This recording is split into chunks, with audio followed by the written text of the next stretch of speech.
Hello, I'm Justin Pizzera with your afternoon update from ABC15 Arizona. Checking this morning's top stories, police are investigating a deadly overnight shooting near 67th Avenue in McDowell. A man was shot and killed at a bus stop. Phoenix police have not made any arrests. We'll try to stay healthy this weekend. Flu activity keeps increasing across the state. Cases are much higher right now than they were at the same time last year. The Maricopa County Public Health Department's website currently lists the flu as being widespread. The Chandler City Council is set to vote on Monday on how many chickens people can keep in their backyard. So a proposed ordinance is looking to allow 5 chickens per yard. Phoenix, Mesa, Scottsdale, Tempe, Gilbert, and Queen Creek all already allow backyard chickens. We'll let you know how the council votes. Traffic was shut down for a short time this morning after loose cattle were roaming the freeway.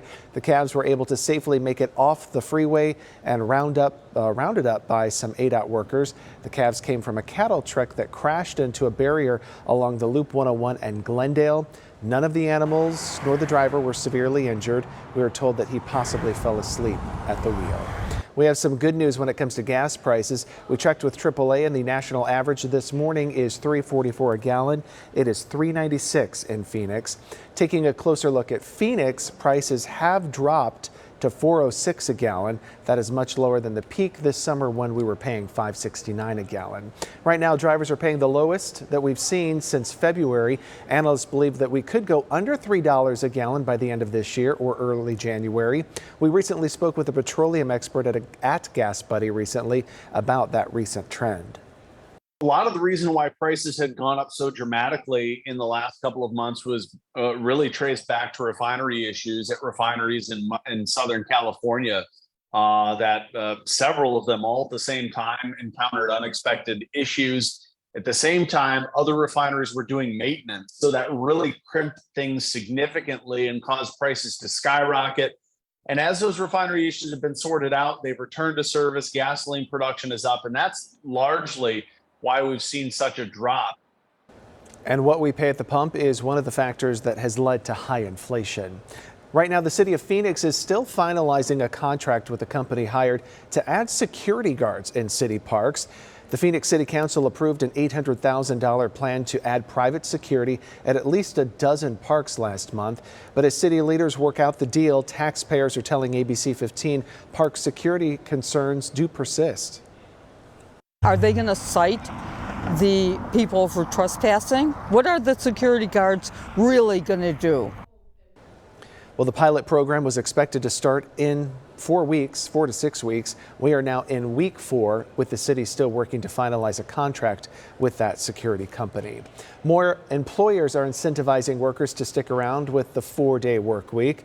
A new trial just wrapped up, and researchers worked with 33 companies for 6 months on this study, and their results mostly favored the idea. Employees overwhelmingly loved the shortened work week, and the surprising part, the majority of companies actually saw a revenue increase.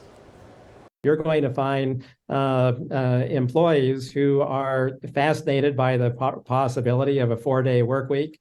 You'll find companies who, if they don't lose productivity, say, why not? It's a win-win. So this is a benefit that we can offer to our employee without really costing us anything. 97% of employees who responded said that they wanted to continue with a 4-day week.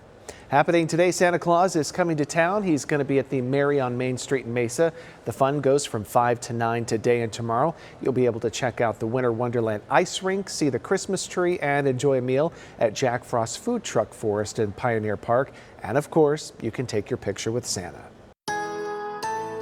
Hey there, everyone. Tracking your most accurate forecast on this Friday. I'm meteorologist Jorge Torres. We're still anticipating those temperatures to reach 70 degrees by this afternoon, even with increasing clouds throughout the day and into the overnight hours as well. Across northern Arizona, we'll keep those highs in the 40s in areas like Flagstaff and along the south rim of the Grand Canyon. 60 in Winslow, and as you head toward Mojave County, temperatures this afternoon warming up into the mid and upper 60s, even near 70 degrees as you head toward Lake Havasu City. The warm spot down in the Old Pueblo with a high of 74. more. Now, as far as the winds, they'll be howling along the east-facing slopes as far as northern Arizona is concerned for the rest of the afternoon, then dying down later on tonight. And the wind's not really a concern for this weekend, but the chance of rain does pick up Saturday and Sunday here in the valley, with those temperatures remaining in the lower 70s. And then we cool down next week with highs in the 60s by Tuesday. And the high country will keep those highs in the 40s and 50s for a while, with temperatures eventually dropping next week down into the teens beginning next Thursday morning.